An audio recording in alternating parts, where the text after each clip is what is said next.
Hi everyone, and welcome to another episode of Cybersecurity Sauna. Thanks for joining us for another session where we sweat out the hot topics in security. So welcome to all our listeners, and be sure to follow us on Twitter at #CyberSauna. 2020 marks the start of a new decade, but it's also worth taking a look back at where we come from and what has changed in infosec.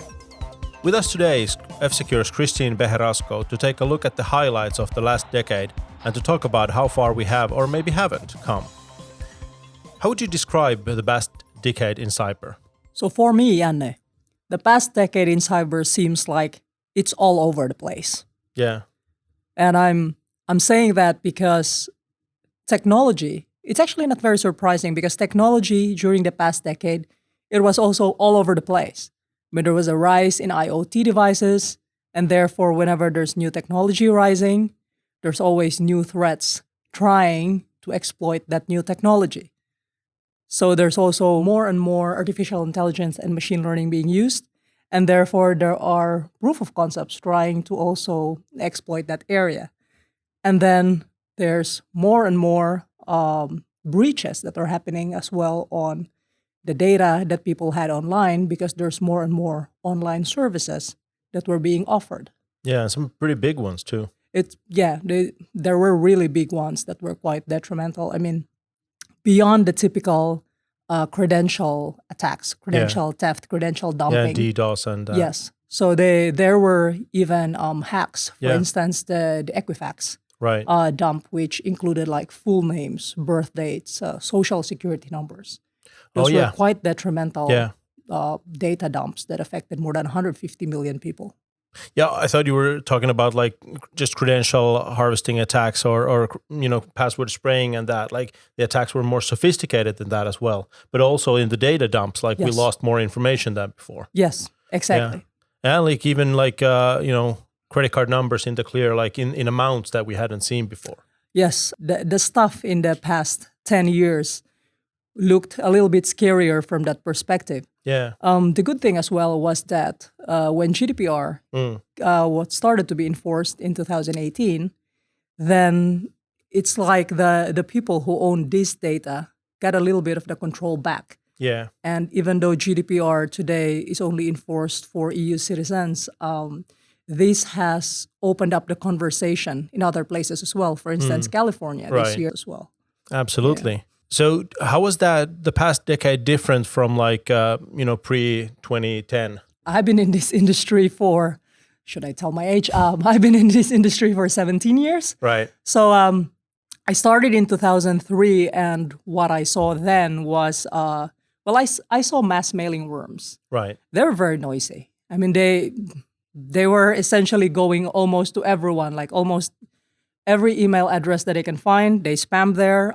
Network worms, for instance, they're very common. They just tried to spread like to everyone.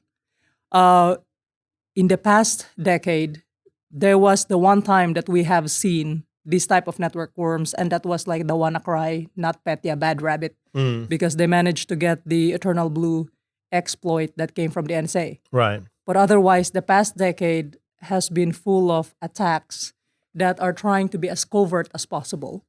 And nation-state attacks. The first one that we have really discovered out in the open was in 2010. So that was Stuxnet. And nation-state attacks were unheard of before 2010. Well, let's talk about Stuxnet a little bit. Like it really kicked the decade off in the summer of 2010. I think Indeed. June it broke. What was it about Stuxnet that set the stage for the whole decade? It was about what it was supposedly for. Yeah. Because initially, we were, of course, like at the start of the previous decade, so the decade before this one, there were still malware that were created for fun by script kiddies. And then it shifted very quickly to malware that was financially motivated. And almost all of like around 2004 to before 2010 was like one financially motivated malware after another. Right. And then Stuxnet came. Yeah. And then Stuxnet was, it didn't look financially motivated at the beginning because why would you spend that many zero-day vulnerabilities on one malware? And we were like, wait a minute, these things are expensive. Yeah. So they just used it. It was a pretty big malware as well on the binary size. And eventually, when it dawned on us what it was targeting, so it was targeting industrial control systems, and we were typically seeing malware that were targeting endpoint devices. So typically end users and even businesses, but endpoint devices, and not industrial control systems that control critical infrastructure.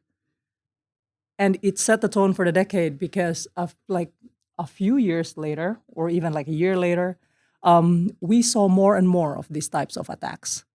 And they were not only coming from like a certain nation state, they were coming from other nation states as well. So apparently these things are happening all over the place. It's just that we are not seeing them immediately because they are using pretty advanced techniques to hide themselves from the typical antivirus software. Yeah, I mean, Stuxnet really opened that can of worms. Like before that, nation state actors had been like, yeah, we knew that they were out there and they were active, but like Stuxnet, just like it was a free for all. Like all of them just crawled out of the woodwork. Yes, and we realized, of course, that Stuxnet was apparently installed well more than a year before that. So it has been around for a while before it was discovered. Yeah, so the long game aspect of it. Yes. All right. What were some of the low points of the decade, in your opinion? Or what are some of the high points? Like, what stood out of the decade? Low points would be for me, the breaches were quite bad because the impact of those was really massive. People who didn't expect their data to be kind of free for all out there were affected.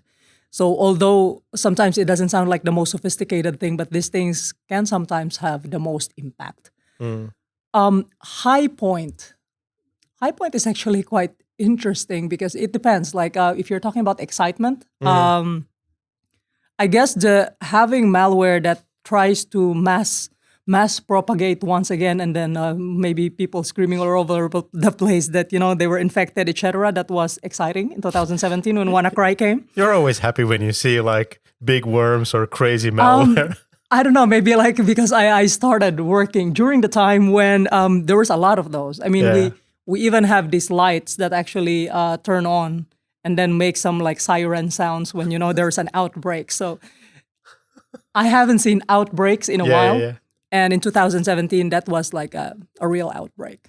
Yeah, so absolutely. Outbreaks are exciting. It's quite bad, but but it's exciting. Sure, and we can't talk about the decade without mentioning Snowden. What was that like for you? Snowden is an eye opener. Yeah, and the nice thing about that is that the conversations actually moved from people who only worked in this industry and started to see about nation state attacks to your parents, for instance. Absolutely, my mom never understood what I was doing, and then she said, "Oh, okay, so there's this Snowden guy. Oh, so you finally understood about Snowden, Mom." So it's a conversation starter with people who are not used to like the business of cybersecurity, and privacy is something that it seems that they understand a little better than when you talk about security of your devices, and that open conversation, of course, it got people a little bit afraid as well because what's going to happen to their data. Some people are passive and neutral because they have nothing to hide. But there were some people who were like very adamant about, of course, having their privacy protected. And I believe that from Snowden coming out in 2013 to GDPR enforced in 2018, like all of those events, the breaches, Snowden contributed to that data starting to be like more and more going back to the control of the users who own them. Yeah, I'm sure you're right. To me, like the biggest thing about Snowden was that I remember back in high school days being interested in these things. I was reading about, NSA's Echelon program and all these, like how they're listening in on everybody's phone calls. And all my friends were like, man, you're just being paranoid. And then Snowden comes out and turns out that it was even worse than we ever dreamed it was. So it's a validation of, And sort of like bringing it, like you said, bringing the discussions out into the wider audience. Exactly. We did see the cyber world interact a lot more, like you're saying, with the political world in the past 10 years. You want to talk a little bit about some of the ways where that happened? You mentioned like GDPR following pretty much directly from Snowden and so forth. I guess I can talk a little bit about what's happening with some different nation states. So, for instance, initially it was, of course, Stuxnet, which was attributed to the U.S. And Israel as well. And then we saw Regin, which was a tool that was actually mentioned by Snowden in his revelations like a year before, and those came out, and it was found that it was apparently used by the NSA and GCHQ.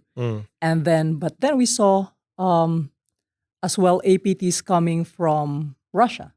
So Turla, which actually used satellite downlinks, which was quite cool. That was pretty amazing. Yeah, it was quite cool. So it's amazing how they keep on like finding these new ways to try to circumvent being found out, like who they are. But like at the end of the day, when you look at the purpose and you look at where the binaries come from, etc., the attribution, I mean, we are not really police officers or like official investigators, and then we can really say that came from that location, but the attribution can be like, it seems very close to what it really is. And then also, there are some that are not very sophisticated, but for instance, there was also this, we called it Nanhai Shu. It was when China created this attack against different organizations that were working with the Philippines when it comes to the South China Sea dispute. Yeah. And then it was interesting because when we were writing that paper, it followed different events that were happening between the U.S. and the Philippines, and then between this like the legal firm that was representing the country. Yeah. And if you say that politics and like the cyber events are coinciding, I mean, that was the moment when we were like, there are coincidences, but maybe several things is too much of a coincidence. Yeah. So we saw a lot of data breaches in the last 10 years. That was one of the things of the decade. How do you think the next 10 years from now on will compare when it comes to the number and scale of data breaches? That's a very tricky question to answer, because today we can see companies that are increasingly being more concerned about their security. So they're also increasingly trying to protect the perimeter of, well, for instance, like how the bad guys who try to take and dump this data, how they will get in. So I would like to say that there should be less because of that, but unfortunately, there are also increasing amount of new startups offering new web services.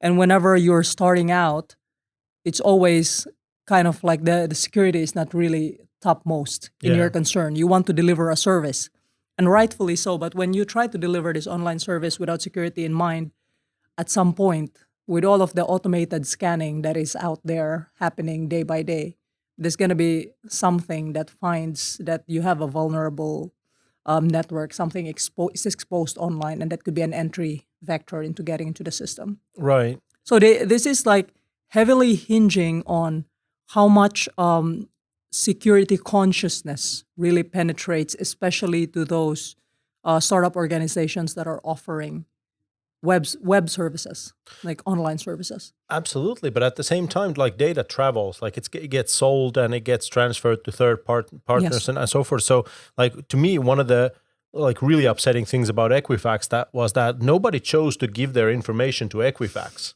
It was collected by everybody else, all the credit card companies. And that is true. But the one thing as well that's going for people now in the next decade is that there's more and more of these privacy-centric rules that actually penalize companies that don't have due diligence on user data. So the harder it is for companies to be relaxed when it comes to users' data, the more they will spend on security of users' data. So I would really like to say that there should be less of this. So we're seeing the worst of it.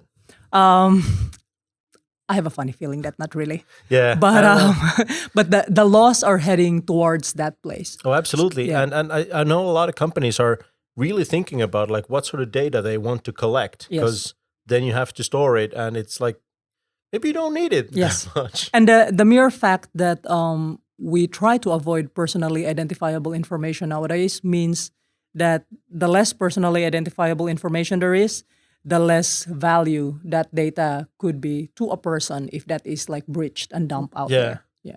Yeah, I know, like F-Secure as a company, like we're making like very strict calls, like we're not collecting information because we don't want to be in a position where Yes. our customers get compromised because of that. It's true. And sometimes, I mean, it's both good and bad for us as well, because of course it's very good that customers are not exposed. Yeah. But sometimes it's also lessens our visibility on what's out there. Yeah, we'd But like we- the analytics, but like, But we not really the analytics, more like the visibility of what threats Oh, is okay, yeah. happening on the user's devices. So, but we do jump through several hoops whenever we try to say that we really want visibility of malware that we have perhaps not seen before, like threats that are getting into the user's devices.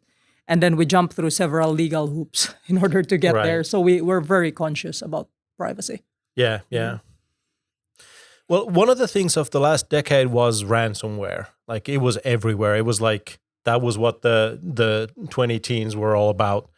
Where do you see that going? Ransomware had an interesting evolution in the last decade because it started as something that was spammed to everyone. And maybe this is how malware typically tries to work. Like they spam it to everyone and then they see how was the infection capability, how was the penetration of the infection out there.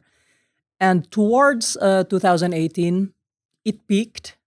And then nowadays, it looks like for the ordinary user, they don't see it too much anymore. But the interesting bit there is that it looks like the ransomware authors have realized that whenever you go after the individuals, they can pay maybe small sums of money, and sometimes they don't really pay. They just say goodbye to their documents and then they let it go. But organizations that they managed to infect, those were the ones who were paying ransom, because sometimes it's costlier to recover from a ransomware attack rather than just to pay the ransom. And then when they pay the ransom, they got these decryption tools, so it was cheaper for them. So today, there are malware, for instance, there's this Emotet malware that has partnered with TrickBot malware, and then they provide the land, if you may. So what Emotet does is that it's tried to spread infection out there, and then it has amassed such a large size of a botnet of infected devices that are just laying there dormantly. And then there's another malware that partnered with it, this TrickBot malware. And what they do was that in every device that's infected by Emotet, they can actually profile what type of device that is, report that to the attacker. Attacker can perform lateral movement in the network and then profile another device again until they create a full network profile. Yeah. And then this is what they sell to the ransomware actors. And then the ransomware actors, they can actually see that, okay, this looks like a type of organization maybe that could potentially pay. And then maybe this is an organization that maybe wouldn't pay. And then maybe they have a file server here. Maybe the history of that is that they don't have backups. I don't know. But when you have this profile, then you can basically like pick which ones you're going to infect. And this is why nowadays we mostly see them that, okay, this organization was infected in the news, because the ransomware authors, all they have to do is just deploy the payload to the organizations. That's super interesting. But even that is like semi-autonomous. But like we've also seen attackers almost monetizing the foothold they get in an organization. Like you're like typical hands-on keyboards hackers just breaching an organization, and then they're just like, well, I have all these machines now. How can I monetize this? And maybe let me just drop ransomware everywhere and steal all of the data as well. So like these days we're seeing this artisanal ransomware that's dropped on an environment, but that's not all they've done. Like there's also like all these backdoors in the systems, all the data's being stolen and is getting extorted, all that's happening. And the ransomware is just the cherry on top. Yeah. They can sometimes do that because when they go through the organization, the more they move in, the more they are able to get, for instance, to a domain administrator's device. Right. And if they manage to get domain admin rights on the network. I mean, you can pretty much do anything. You can create group policies that would say, I want to deploy this backdoor to those types of machines Yeah. and then this ransomware to those types of machines. Yeah. So you don't have to spread the infection to the full network, only to those areas that have the most value Yeah. to an organization. So definitely, as you're saying, like it's become more of these combination attacks. And it's also like geared a little bit to the organizations because of the money aspect. Yeah. That mostly they are the ones who ended up paying. Yeah. Yeah. Do you think companies are thinking about ransomware too much in terms of like malware? Because like we had malware that was like worming. So if we can just stop it worming from throughout our system, we can stop ransomware, even though that's not the case anymore.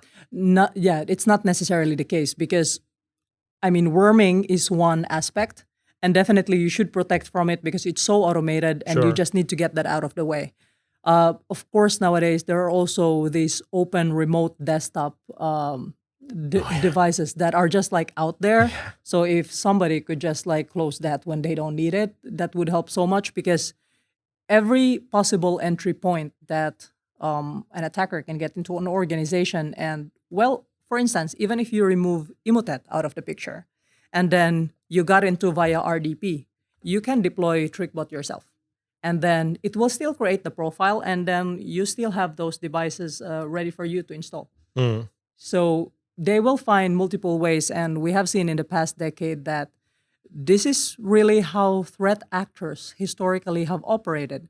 If they see an opportunity, like whether it's a new technology, like something that's insecure, something that they can use to exploit someone to make money from that, they will try it out. Talking about RDP got me thinking, like, what's something preventable that you think we're going to see in the next decade that you just wish we didn't because it's so easily preventable? Maybe I'm leading you to the like, is it like people stop using RDP? Well, RDP is one thing, of course. Sure. I'm thinking a little bit more about the IoT devices now because they're so prevalent. Yeah. So IoT devices with default credentials. Oh yeah. That's a classic. If we can just get rid of those, that would solve quite a bit of the problems. Yeah. But that's one of the things, like some of the legislation we've been talking about actually revolves around that area, that you have to have a unique password, for example, for each device. And from there, it's just a short hop into like, don't use that development hard-coded backdoor password credential. Yes. I mean, if we can just get rid of that, then we can move our efforts into the next level of how do we secure these devices. Yeah. We're still gonna have our work cut out for us, but not with that. Yes. Okay. Hopefully not with that. Not with the things that we know. Yeah. Yeah. So when you think back to like 2010 compared with where we are today in 2020, what would you say were the main differences? Like, are we better or worse off? When it comes to securing our users, I would say we are better off. The unfortunate thing as well is that a lot of our ways to secure our users have become a little bit more scattered. So let me explain a little bit on that. So previously, it's all about having one, it was called antivirus then. So the typical antivirus that you put it on your endpoint device. And then a lot of the nation state attacks came into the foreground. And they were thinking, okay, we really need to add some sort of monitoring because it's not enough anymore to just protect when something goes off, when a payload gets deployed. It's better if you can see like what are the signs actually when the system is infected through time. Yeah. So this is when the detection and response products came into play. This is when we started to really look at what are the problems that we cannot monitor. And then, of course, data breaches came into the picture. More and more, we need security consultants, offensive consulting to work with customers and ensure that there are areas that you can actually just basically protect in order to avoid these things. So today, I mean, we have a product that works with network threats. We have a product that's a VPN because you need to protect your traffic. We have a product that's the endpoint protection product still there. And now it has spawned to mobile devices and then general purpose computers. And then I think we have identity protection also coming up. So to protect your data and to warn you if there's a breach. Yeah. And then you can change your credentials so that you don't get affected. So now it's like there's so many things that you need to work with to protect yourself. And in the next decade, my hope is that like these things start to converge back into one, because like as an ordinary user, if there's too many things to think about, sometimes you're gonna miss some of this. So it would be good to get them converging again into one lane, and then this is like the one way to protect yourself and your data and your online service accounts. Yeah, I do like what you're saying about like maybe users are more exposed, maybe there are more attack vectors these days. But then again, like I'm thinking like back in the early 2000s, the 90s certainly, like I had a bunch of computer viruses on my computer because, I was going to dodgy websites.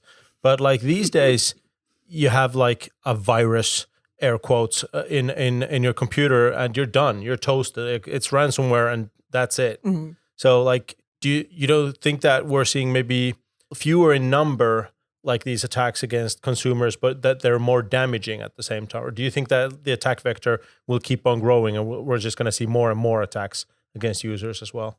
The attack vector, it has not really lowered Yeah. through the years. It looks like they have congregated on certain areas because of what happens with different technologies. So, Right. For instance, if we talk about iPhones, Yeah. Apple is very strict when it comes to like what type of apps you actually put into the store. And that does not only include like automation on what type of app you're putting there. There are like really people vetting that, looking into that, and making also the system very much a closed ecosystem. So having devices like that would keep that typical attacker who targets end users like away from the device.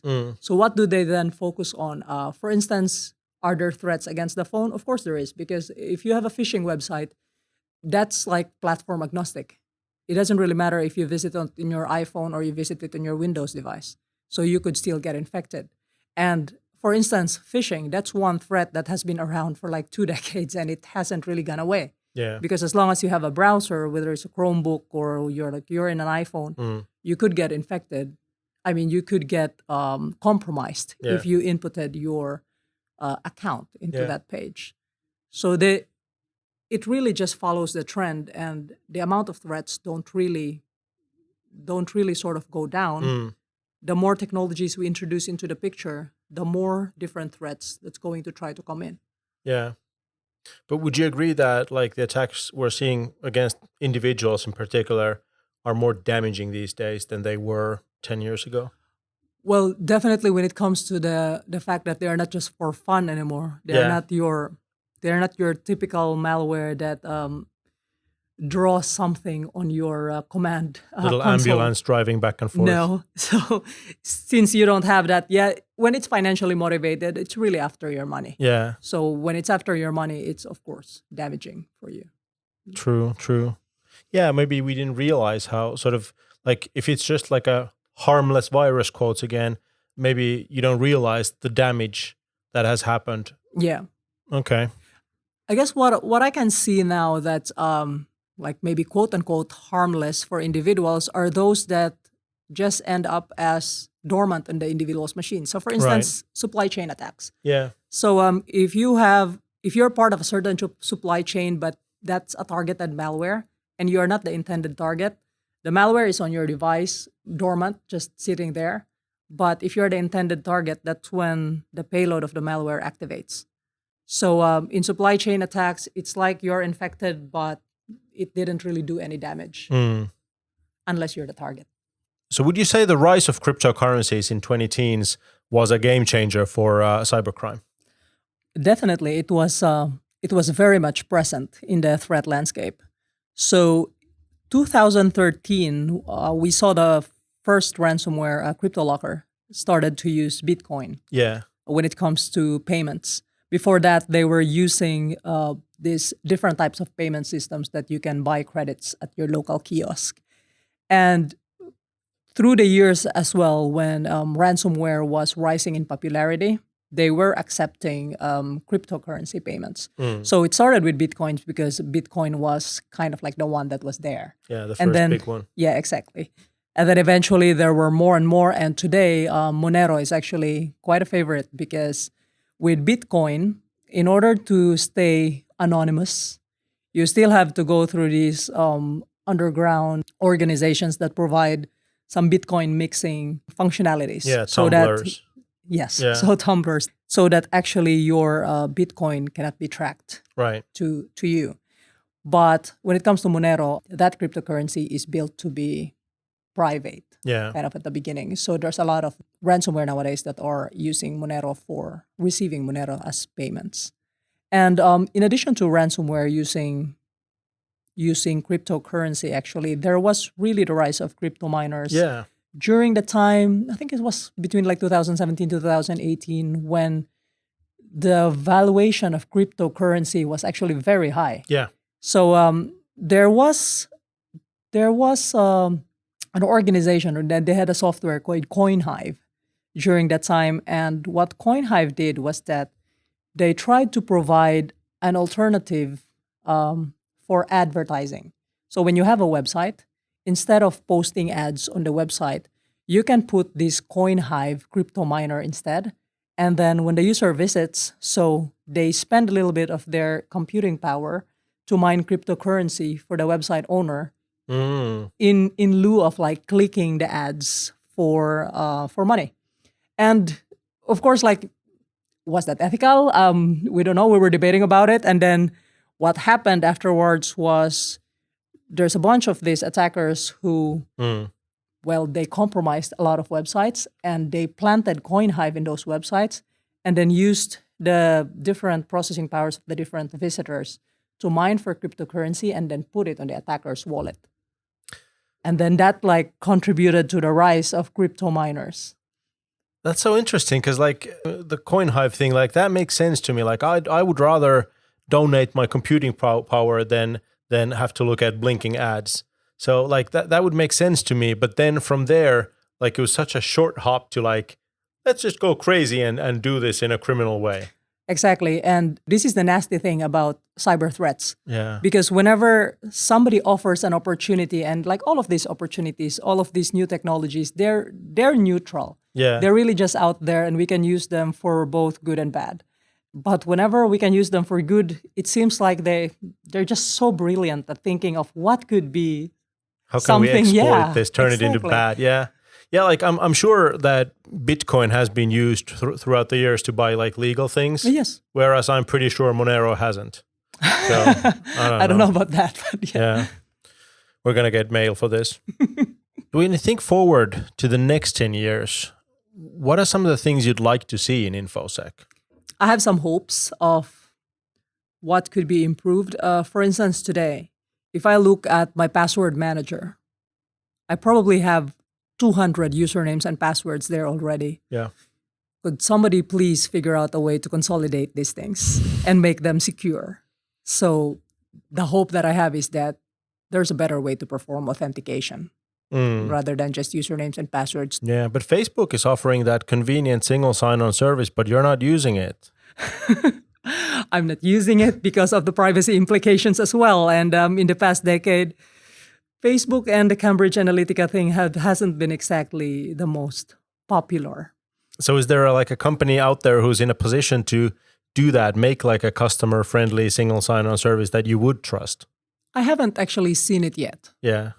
That would be very interesting. But of course, if they can show that, for instance, they use security consultants and see that, okay, how secure is it really?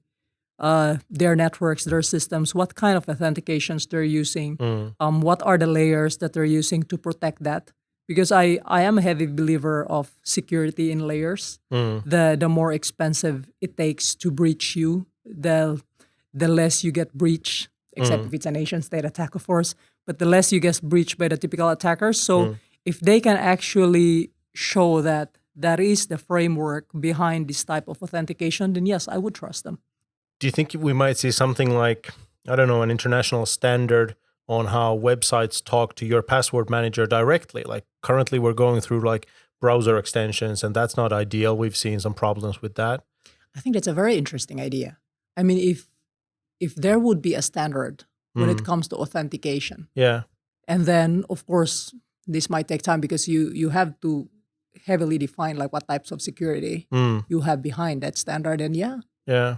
that could work out. Yeah, but we do need to get rid of passwords. There's just too many. Well, thank you for coming on the show, Christine. Thank you, Janne. That was our show for today. I hope you enjoyed it. Make sure you subscribe to the podcast, and you can reach us with questions and comments on Twitter through F-Secure with the hashtag Cybersauna. Thanks for listening.